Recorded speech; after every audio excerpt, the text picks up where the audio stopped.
suddenly discovered that China controls 97% of the rare earths in the world. One of these rare materials is something called coltan.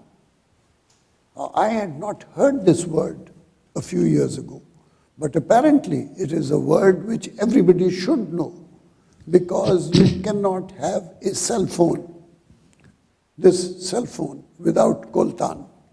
So coltan is essential for all cell phones. And it looks as if you almost have a monopoly on coltan.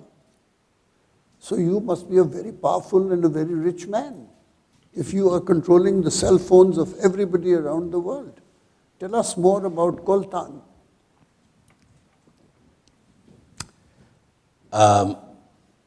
As far as we are concerned, this is a very new discovery in the country.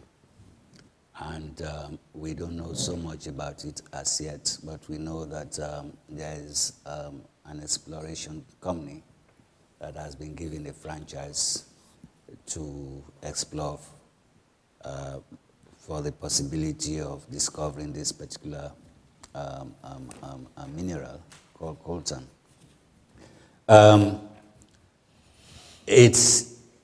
It is something that is used in electronics, it's used in the cell phones, it's used in laptops, as they say. And then it's found in one of the rivers downstream in the south of Sierra Leone. And I think there are also some deposits are said to exist in some part of the north. But really we don't know whether they are in exploitable quantities or commercially exploitable quantities. We don't know.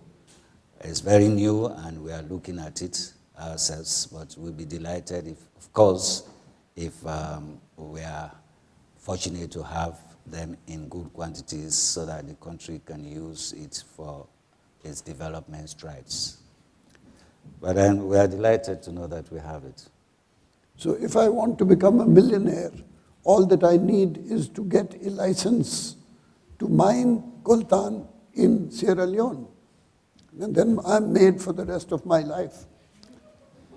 Well, I will say Sierra Leone is part of the extractive industry transparency initiative, is subscribed to that, and being an extractive industry, we will comply with international standards, and you will go there as long as you are within international standards, then you are welcome.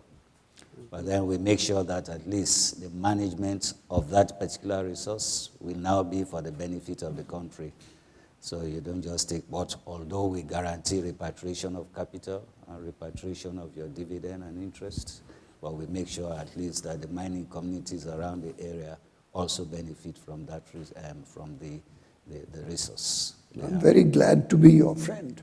Thank you. Because I think there's a future for me in Sierra Leone. Thank you. And we welcome investors. Talk to me a bit about your relationship with neighbors. How do you get along with your neighbors? Do you have any border problems with neighbors? Well, let me say Sierra Leone is a very hospitable country, and it's been ranked as the 11th in the global,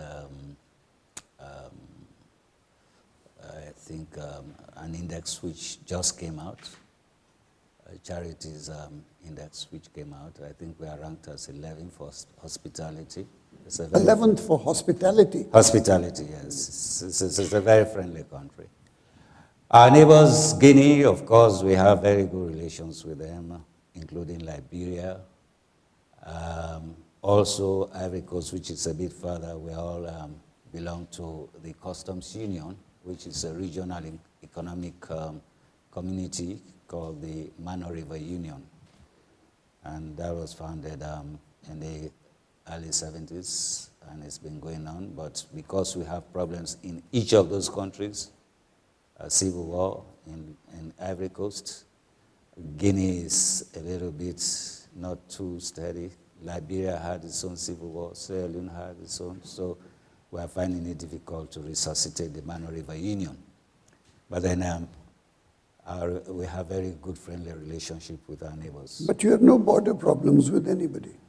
We do not have any border problems. There is a small minor one which we don't think need to bother us too much, which is called the Yenga. But then that is being resolved between us and Guinea, and I don't think there's any source of worry. It's not a border problem, it's just a question of having squatters there, so we don't consider it as a border problem. Do you have an army? Do you have a troublesome army as we have in Pakistan? We have a terrible army. We want to export it to Sierra Leone or any other country that wants to import an army from Pakistan, including a president in Sierra Leone. We have an army which is about 10,000 strong, and we are also contributing towards peacekeeping in Darfur, where we have a company. A company? Yes. That's 100 people only. Well, for now. I see. Okay. You're at the United Nations. What are your problems at the UN? What preoccupies you and Sierra Leone at the United Nations? Well, Sierra Leone is very much interested in multilateralism. And in these days of globalization, we want to contribute our own share towards the maintenance of peace and security in the world. And we see the United Nations as the only representative global organization that can take decisions which will go down globally. And but being a small mission, we cannot get ourselves involved in everything, so we try to prioritize. And in some of these areas, we are interested mainly in peace building.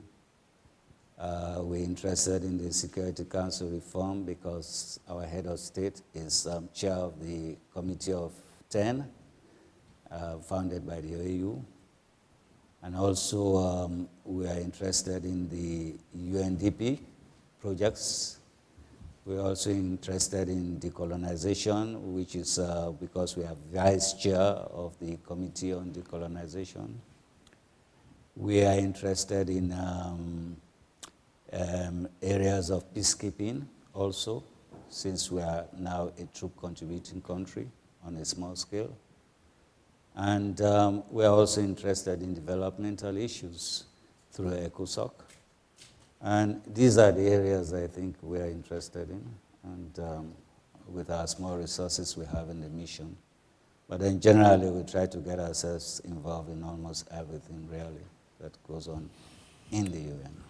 I have two more questions that I'm going to ask you, and then we will open it to the floor. So the floor should begin preparing your questions from the floor. But your colleague, the ambassador of Rwanda, will also be coming here in the near future. And a general question that I want to ask about Africa is that there is something confusing about Africa. On the one side, you have a number of conflicts, internal conflicts. Countries have problems, and you yourself said that Liberia has problems, Guinea has problems, Guinea-Bissau has problems, etc. And this is the West Coast. On the East, we know that we have serious problems in Somalia, in the Congo, etc., etc. So there are lots of problems in Africa.